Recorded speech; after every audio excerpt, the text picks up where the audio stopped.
చాలామందికి ఓ దురభిప్రాయం ఉంది. పనిచేయడంలో ఏదో అపచారం ఉంది అని. చాలా నాగరికతల్లో రెండుగా విభజన కనిపిస్తోంది. చొక్కా నలగకుండా తిరిగే వాళ్ళు యజమానులు, మట్టి కొట్టుకు తిరిగే అలగా జనం సేవకులు. ఇవి ఆ రెండు రకాలు. ఇది ఒక ఏహ్యభావం. మనుషుల మీదకు మనుషుల్ని, జాతుల మీదకి జాతుల్ని ముసుగొల్పి అసహ్యాన్ని, విరోధాన్ని కలిగించే అతి నీచమైన వ్యవస్థ. తెలివితేటల్ని ఉపయోగించి చేసే ఏ పనినైనా, శారీరక శ్రమతో చేసే ఏ పనైనా పరిశుద్ధమైన అంతరంగంతో, అవమానకరం అనుకోకుండా ఆత్మగౌరవంతో చేస్తే ఓ మనిషిని మహోన్నతుడిగా తీర్చిదిద్దుతాము. కొన్ని దేశాలలో గృహ యజమానురాలు ఓ పూచిక పుల్లని కూడా అక్కడ నుంచి తీసి అక్కడ పెడితే అత్యంత అవమానకరంగా భావిస్తుంది. ఉత్తినే అలంకరించుకొని కూర్చొని అప్పుడప్పుడు కొన్ని ఆజ్ఞల్ని జారీ చేస్తూ ఉంటే చాలు గృహ యజమానురాలు అని నిరూపించుకునేందుకు. ప్రాచీన చైనీయుల్లో అగ్రవర్ణాల వాళ్ళు అని చెప్పబడే వాళ్ళు హాస్యాస్పదంగా గోళ్ళు పెంచుకొని కూర్చునేవాళ్ళు. ఎంత పొడుగ్గా అంటే అవి ప్రమాదశాత్తు చిట్లి పగిలిపోకుండా వాటి కోసం రక్షణ తొడుగుల్ని కూడా తయారు చేయించుకొని ధరించేటంత పొడుగ్గా. ఇంతకీ అలా గోళ్ళు పెంచుకోవడానికి కారణం ఏమిటంటే ఆ గోళ్ళ సొంతదారులకి అపారమైన ఆస్తిపాస్తులున్నాయని, కాబట్టి ఏ పని చెయ్యాల్సిన అవసరం లేని వారిగా నిరూపించుకోవడానికేనని. ఈ గొప్ప గోళ్ళున్న పురుషుడు గాని స్త్రీ గాని తమ సొంత పనులను కూడా సొంతంగా చేసుకోలేని వాళ్ళని, వాటి కోసం కూడా సేవకులను ఉపయోగించుకునేంత గొప్పవాళ్ళని అర్థం. టిబెట్ మీద కమ్యూనిస్టుల దండయాత్రకు ముందు గొప్ప వంశాల వాళ్ళు కొందరు కొంచెం జ్ఞానం ఉంటే బాగుండేది వీళ్లకు, పొడుగు చేతుల ఆచ్ఛాదనాలని ధరించేవాళ్ళు. అవి వాళ్ళ చేతుల్ని దాటి 6 అంగుళాల నుంచి 12 అంగుళాల వరకు కిందకు వేలాడుతూ ఉండేవి. ఇలాంటి దుస్తులు వేసుకోవడం వల్ల మిగతా జనానికి వీళ్ళు చాలా ముఖ్యమైన వాళ్ళని, గొప్ప సంపన్నులని, ఏ పని వీళ్ళు చెయ్యనక్కరలేని వాళ్ళని సులభంగా అర్థమయ్యేది. ఈ వేలాడే చేతుల డ్రస్సులు కనిపించగానే వీళ్ళు ఏ పని చెయ్యలేని వాళ్ళని అందరికీ గుర్తొచ్చేది. పని యొక్క మహోన్నత లక్ష్యాన్ని ఇది భ్రష్టు పట్టిస్తుంది. పూర్వపు రోజుల్లో పని క్రమశిక్షణకు మరో రూపంగా ఉండేది, ఓ శిక్షణగా ఉండేది. క్రమశిక్షణ ప్రతి ఒక్కరికి అత్యంత అవసరం. ఓ రౌడీ గుంపుకు, ఓ పటాలంలోని సైనికులకు ఒక్క క్రమశిక్షణే భేదం. నేటి బాలలను, నేటి యువతీ యువకులను రేపటి ఉత్తమ పౌరులుగా తీర్చిదిద్దేది ఈ క్రమశిక్షణే. ఈ క్రమశిక్షణ లేకపోతే లెదర్ జాకెట్లు వేసుకొని తిరుగుతూ సర్వనాశనం చేస్తూ జులాయిగా తిరిగే మతిలేని యువకుల మూకలే తయారవుతాయి. పనిని ఏవగించుకునే గొప్పవాళ్ళు టిబెట్లో ఉండేవాళ్ళని ఇదివరకు అనుకున్నాం కదా. కానీ ఇలాంటి వాళ్ళు టిబెట్లోని అధమమాదులు మాత్రమే.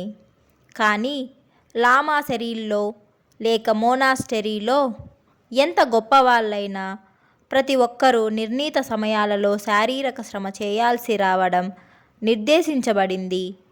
కమ్యూనిస్టు ఆక్రమణకు ముందు ఓ పెద్ద పీఠాధిపతి కూడా మోనాస్టరీల్లో చీపురు పట్టుకొని కసువు చిమ్ముతూ కనిపించడం ఎవ్వరికీ ఆశ్చర్యాన్ని కలిగించని దృశ్యంగా ఉండేది.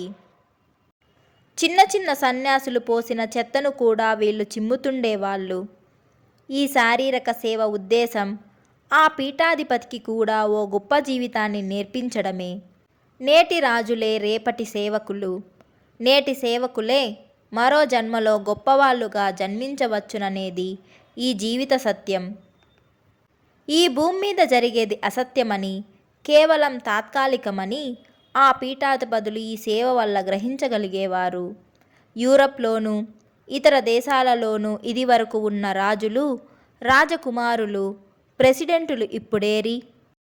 తమ రాజరికాలు పోకముందే కొంతమంది బోలెడు నిధుల్ని భవిష్యత్తులో వాడుకునేందుకు దాచుకున్న వైనము మనకు తెలుసు. కానీ మనం కాస్త దారి తప్పుతున్నట్లు అవుతోంది. సరే, ఇది మాత్రం గుర్తుంచుకోండి, ఏ పనైనా సరే, శారీరక శ్రమ అయినా మానసిక శ్రమ అయినా ఓ వ్యక్తిని ఉన్నత స్థితికి తీసుకెళ్తుందని, నిర్మలమైన మనస్సుతో ఆచరించే ఏ పని అయినా అవమానకరం కాదని, అలాంటి పనిని అంకితభావంతో మానవ సేవ కోసమే చెయ్యాలని మమ్మల్ని మరోసారి చెప్పనీయండి. ఇంకొకరి సహాయం కోసం ఓ వేలు కూడా కదల్చని గొప్పవాళ్లను శ్లాఘించడం చెయ్యకుండా, అలాంటి వేళ్ళు కూడా కదల్చని స్త్రీ పురుషులకు సేవ చేసిన ఉత్తముల్ని మెచ్చుకునే ప్రయత్నాన్ని మనం చేద్దాం. పలానా పలానా మనుషులు ఇబ్బందుల్లో ప్రాణాల మీదకొచ్చి అల్లాడిపోతున్నారని, మా తక్షణ సలహా కావాలని, బలవంతంగా వారి జీవితాలను మరో దారి తెచ్చే ఉపాయం తమకు బోధించమని, వశీకరణ విద్యలు నేర్పించమని చావు ముంచుకొచ్చిన పరిస్థితుల్లో ఉత్తరాలు రాస్తుంటారు. ఇలాంటి సమయాలలో వాళ్లకు మేము సహాయం చెయ్యము. ఎందుకంటే ఇంకొకరి జీవిత గమ్యాన్ని మార్చే ప్రయత్నం చేయడం అపచారమని మాకు తెలుసు కనుక. ఇప్పటి వరకు బోధించిన పాఠ్యాంశాలలో జ్ఞానం ఉంది.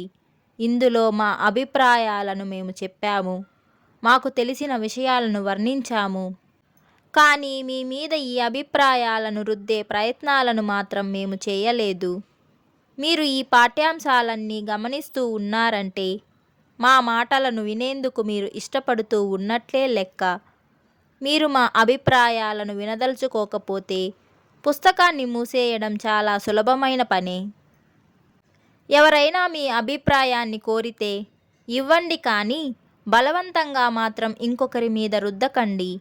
మీ అభిప్రాయాన్ని వెల్లడించిన తరువాత ఆ మాటల్ని అక్కడితో ఆపేసి ఊరుకోండి. ఇంకొకరి జీవిత గమ్యం ఏమిటో మీకు తెలియదు. వారికి ఇష్టం లేని పనులను బలవంతంగా వారి చేత చేయిస్తే వారి కర్మ మీకు అంటుకోవచ్చు. బహుశా ఓ దుర్భరమైన కర్మ కావచ్చు అది. జంతువుల గురించి కొంత చెప్పాలనుకుంటున్నాము. 2 కాళ్ళ మీద కాక 4 పాదాలతో నడిచే జీవరాశులే జంతువులని చాలామంది అనుకుంటూ ఉంటారు. అవి ఇంగ్లీష్, ఫ్రెంచ్, జర్మన్, స్పానిష్ భాషల్లో మాట్లాడవు కనుక మూగజీవులని అభిప్రాయపడుతూ ఉంటారు. కానీ మనుషుల్ని మూగజీవులుగా భావించే జంతువులు అభిప్రాయపడుతూ ఉంటాయి. కానీ మనుషుల్నే మూగజీవులుగా భావించే జంతువుల అభిప్రాయాల గురించి మనిషికి తెలియడం లేదు. మీకు దూరశ్రవణ శక్తి ఉంటే జంతువులు నిజంగా మాట్లాడతాయన్న విషయం స్పష్టంగా అర్థమవుతుంది. అంతేకాదు, చాలామంది మనుషుల కన్నా మంచి తెలివితేటలతో ఇవి మాట్లాడతాయన్న విషయం రుజువవుతుంది. సైంటిఫిక్ అమెరికన్ పత్రికలో ఇటీవలే ప్రచురింపబడ్డ ఓ వ్యాసంలో తేనెటీగలకు కూడా ఓ భాష ఉందని, చాలా స్పష్టమైన అంశాలతో అవి మాట్లాడుకుంటాయని, సమావేశాలను కూడా అవి ఏర్పరచుకుంటాయని శాస్త్రజ్ఞుల వివరణ గురించి వర్ణింపబడింది. కొంతమంది శాస్త్రజ్ఞులు డాల్ఫిన్ మీద, వాటి మాట్లాడుకునే పద్ధతి మీద ఉత్సాహంతో పరిశోధనలు చేశారు. డాల్ఫిన్స్ విచిత్రమైన శబ్దాలను చేస్తుంటాయని, ప్రత్యేకమైన చప్పుళ్లతో మాట్లాడుకుంటాయని వాళ్ళు ఊహించారు. ఆ చప్పుళ్లను, శబ్దాలను టేప్ చేసిన ఆ టేప్లను వివిధ వేగాలతో వినే ప్రయత్నాలను చేశారు. ఒక వేగంలో ఆ శబ్దాలు మానవులు మాట్లాడుకున్నట్లే ధ్వనించాయట. జంతువులు ప్రత్యేకమైన ఆకారాలలో, ప్రత్యేక వ్యక్తిత్వాలతో భూమి మీదకొచ్చి జీవన పరిణామ క్రమంలో తాము కోరుకుంటున్న అభివృద్ధిని తమదైన అరుదైన శైలిలో తమ వంతు కర్తవ్యాలను నిర్వర్తిస్తుంటాయి. అత్యంత ప్రభావవంతమైన టెలిపతిక్ శక్తులను 2 సయామీ పిల్లులు సహచర్యంతో ఉండే అదృష్టం మాకు కలిగినందుకు మేమెంతో సంతోషిస్తున్నాము.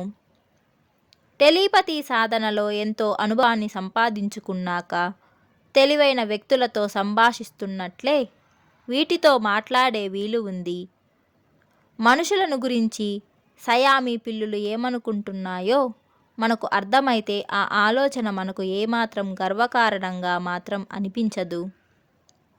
విభిన్న భౌతిక స్వరూపాలను కలిగి ఉన్నప్పటికీ జంతువులు కూడా మానవులతో సమానమేనన్న దృక్పథాన్ని మానవులు ఏర్పరచుకోగలిగితే వాటి సహచర్యాన్ని పొంది సాధారణంగా సాధ్యం కాని సంభాషణలను సాగించే సానుకూలతను సాధించవచ్చు. ఉదాహరణకు, మానవులతో స్నేహంగా ఉండడం కుక్కలకు ఇష్టం. కుక్కలు మనుషుల పట్ల విశ్వాసంతో ఉండడానికి కారణం వారి మెప్పు, పొగడ్త పొందాలని అవి ఆశిస్తూ ఉండడం వల్లనే. సయామీ పిల్లులు మాత్రం మానవుడిని అలక్ష్యం చేస్తాయి. ఎందుకంటే వాటితో పోలిస్తే మానవుడు వాటి దృష్టిలో అర్భకుడు కాబట్టి. వాస్తవానికి మానవుడి కంటే అధికంగా ఆధ్యాత్మికత, టెలిపతి శక్తులు సయామీ పిల్లులకు ఉంటాయి. కాబట్టి మీ ఇంట్లోనే ఉంటున్న మీ కుక్కతో, మీ పిల్లితో, మీ గుర్రంతో మరింత చనువుగా ఉండే ప్రయత్నం మీరెందుకు చేయకూడదు? మీరు నిజంగా వాటితో మాట్లాడాలనుకుంటే, మనస్ఫూర్తిగా మాట్లాడగలమని నమ్మితే, కొంత అభ్యాసం తరువాత వాటితో మీరు మాట్లాడవచ్చు.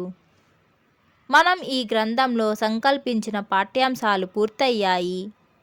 మన సహచర్యం కూడా ఇక్కడితో అంతమవ్వాలని మేము అభిలషించడం లేదు.